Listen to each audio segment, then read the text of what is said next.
All right, this is Ramont. IAmCoreFit Prather. Hey, how you doing? I'm Kwame Jose Waters. And this is the IAmCoreFit Show. All right, we're going to talk a little bit about workout shoes 101. Neither one of us are workout, shoe gurus. We're not shoe gurus at any fraction of that. But you'll see a lot of videos. I've seen guys on YouTube breaking down shoes like to a science. But this is like basic shoe 101, all right? So most people when they start to work out, it's like they get like these they'll get like something like this. Yeah. This will be like a running shoe. And this shoe is great. It's Adidas shoe. It's really, really soft. But this is not a shoe for working out.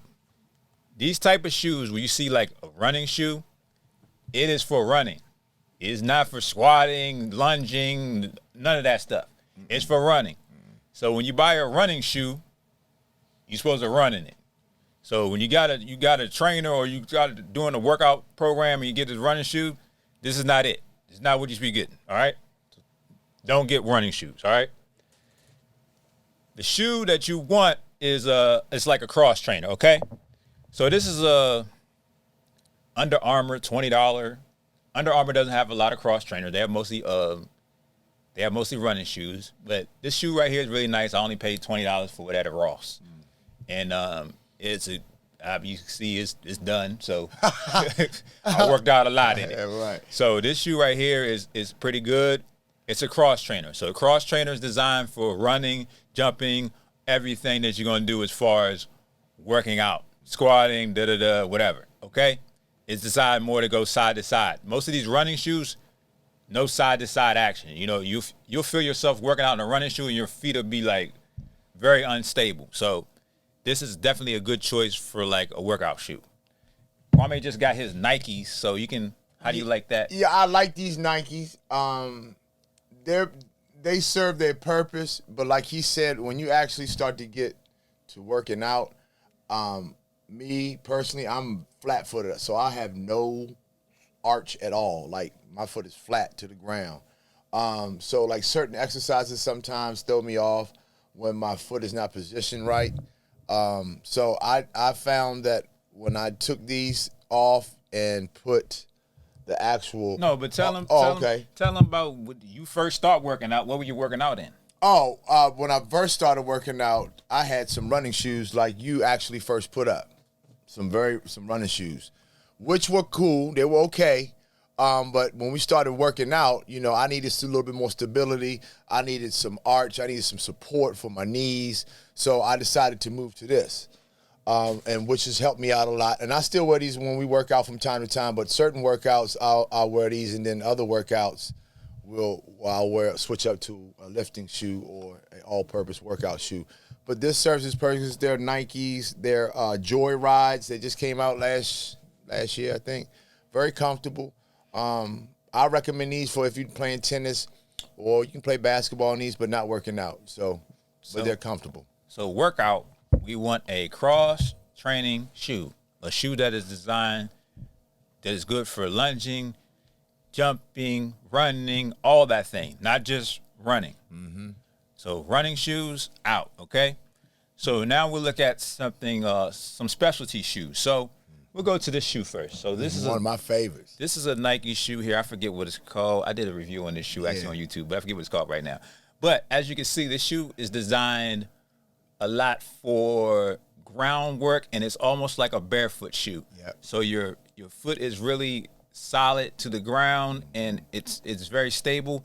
And if you want to do things where like I do animal flow, it has grip all around the side of the shoe. Mm-hmm. So it has grip. Yeah, it's all around. And like the grip only goes into the side of the shoe. So it's has a lot of grip, and it feels almost like a barefoot shoe. Now I can compare that to these 5-finger shoes, which a lot of people, people use them for running and things like that. But I can say this is a good shoe for things like especially like lunging, or if you had any type of ankle sprains or ankle injuries or things like that, because this shoe right here it allows your toes and feet to really grip the ground. So you can feel like the muscles in your feet working when you use a shoe like this. Do they individually move on each toe? Yeah, but not a lot. You know what okay. I mean? You can see them like this, Right. but not a lot because it's kind of hard here. But it makes your toes work because they actually have to grip the ground. Right. So a lot of us, a lot of our shoes that, you know, they take away from that connection to the ground. So we're not doing enough barefoot workouts. So I know me, I need to do a barefoot workout because that really strengthens your foot, the base of your foot and stuff like that. So, and you'll see your balance. You want to work on your balance, you got to do something barefoot, okay? Mm-hmm. So between these type of, or more like barefoot shoes, and this shoe has gone down a lot in price. How much does that one cost? I've only paid like $40 for it, but it can definitely be like $100 or something like that. And these are... That shoe started out around $200, but I got it at outlet for like $60. So they're well worth it. But those are really good shoes. I had them for 5 years. Yeah. All right, our next shoe is more of lifting shoe. Reebok and Adidas make really good weightlifting shoes and things of that nature. So let's start out with this one first. So this is the Reebok. So this is more of a hybrid. So it has the elevated sole, which is good for lifting, squatting, power cleans, all that type of stuff. And it's comfortable. It's more like a hybrid shoe. So you can still do some of your other like workout stuff in here. It is really good. It's a stability, has a strap. So it's good for squatting. And it's good for power cleans and stuff like that. But you can still do a little bit of your other stuff in there. And it won't be it won't be uncomfortable. So this is kind of like a hybrid lifting shoe. This Adidas right here is definitely like your lifting shoe. So if you're just focusing on squatting and power cleans and Olympic lifts, that's where this type of shoe would come in. So, and if you're having issues with mobility, sometimes we don't know it as, you know, I may know a little bit more just being a trainer, but you're having problems getting low. Okay, just break it down in just, simple terms. You're having problems getting low. You may try the lifting shoe, and you may see that, because your ankle mobility is not there, the lifting shoe lifts up your heel a little bit, so it helps you with that. So I noticed, like, when I first got the lifting shoe, when I did a power clean, it's like my butt just sunk down. Like, I was like, oh, wow, like, yeah, this really helped because my ankle mobility isn't that great. So you can look up, test your ankle mobility on YouTube and things like that and do tests. But if you just have a squat is big in your routine, then shoe like that would really be good. Shoe like this would really be good. I mean, these are like lifting shoes on the higher realm, but you just have to look for it on sale. This shoe is about $90 to $100, but I paid about $55 for it. I saw the difference night and day. I was doing some cleans and actually not cleans. I was doing some deadlifts and squatting too. I think it was front squat. Front squat. And man, I was originally doing it in my joy rides, right? And when I'm dropping down, I was kind of wobbly, not from my hips, but from my ankle standpoint. So when he said, "Hey, try this on the next set," and I tried these Adidas on right here, night and day. Like he said, my butt dropped, my back was straight. I didn't feel any discomfort in my knees or my ankles, and it gave me a push through from the ground up, like I was looking for. So I recommend these and these Reeboks that he just pulled up. Very good shoes for lifting. Personally, I tried these on too. Both of them are comfortable. So take your pick.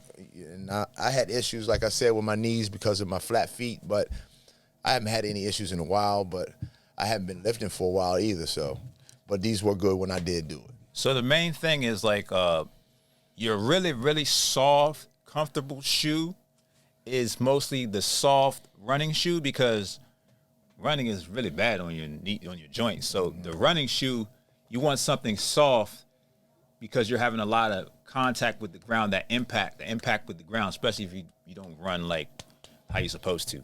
you're running, hit your heel striker. You need to have that really soft, heel.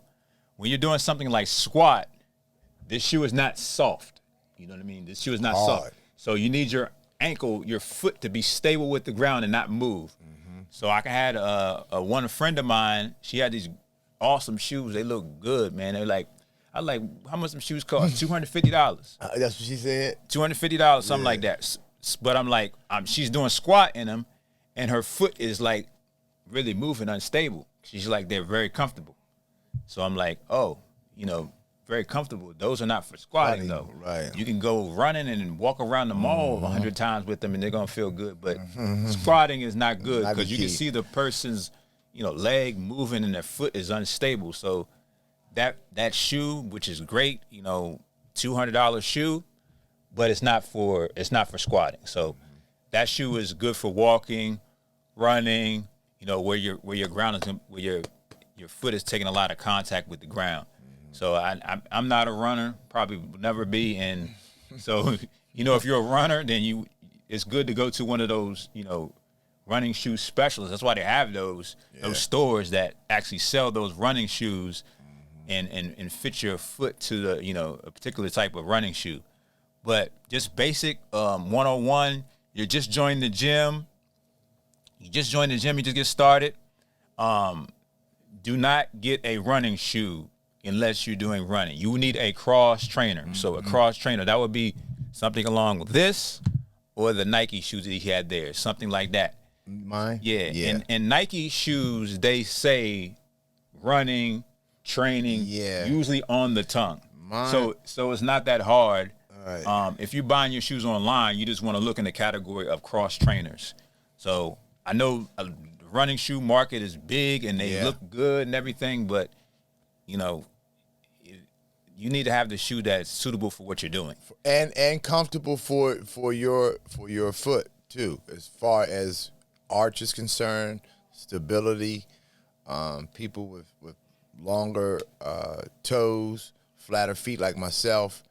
What I like to do is go to if you could go to like a Dick's and try some of those, try some shoes on, and then you can go online, or if it's a good deal there, you can get them there. But then you can kind of look online and see a good deal after that, after you try them on. I know nowadays too, all of these shoes have the Nike, some of if I have a Nike, it's 11 and a half. If I have Adidas, it's 11. If I have a Under Armour, it's 10 and a half. Cut different, yeah. So they're, cut different. Nike's cutting more narrow. Yep. You might have to get a bigger size. Yep. So, Yep. But yeah, the main thing I want to get across is, when you start working out, you're doing strength training, you need to get a cross training shoe, not a running shoe. Running shoe is not going to be good for doing a cross training. If you're doing running and you're going to do jogging, or you're going to do, the gym one day where you're doing strength training and you're going to be running the next day, it's good to get two different shoes. Yeah, we can't emphasize that enough, and that's really important. It's good to get two different shoes for that. Your shoes that you're going to be running, that soft shoe that you like, that's for running. Yep. The more sturdy shoe is for lifting and stuff like that. And if you're doing strength training at your house, you don't need shoes. You can do barefooted. You can do deadlift barefooted. Squat maybe a little bit harder, but you might need a shoe for that. But all the other things, lunging and things like that, barefooted, that's gonna get you strong, because that's gonna work your ankle, your foot, and all that other stuff. So, but that's pretty much it. This shoe 101, just making sure you get the right shoe for what you're trying to do. You wouldn't go in a yoga class with weightlifting shoes. Right? No, exactly. So, exactly. You want to get the right things with what you're trying to do. So, most of the time for us, it's a cross training shoe. Yeah. You know what I mean? Yeah. We do some Olympic lifts sometimes, so therefore we invested in a lifting shoe so we could do those. It'd be better for us for that type of stuff. But that's it. Yeah. Any questions? Just hit us up. You can hit us on Instagram, IAmCoreFit, Facebook, IAmCoreFit, IAmCoreFit.com, and that's pretty much it. All right. Until next time, we'll see y'all soon. Peace.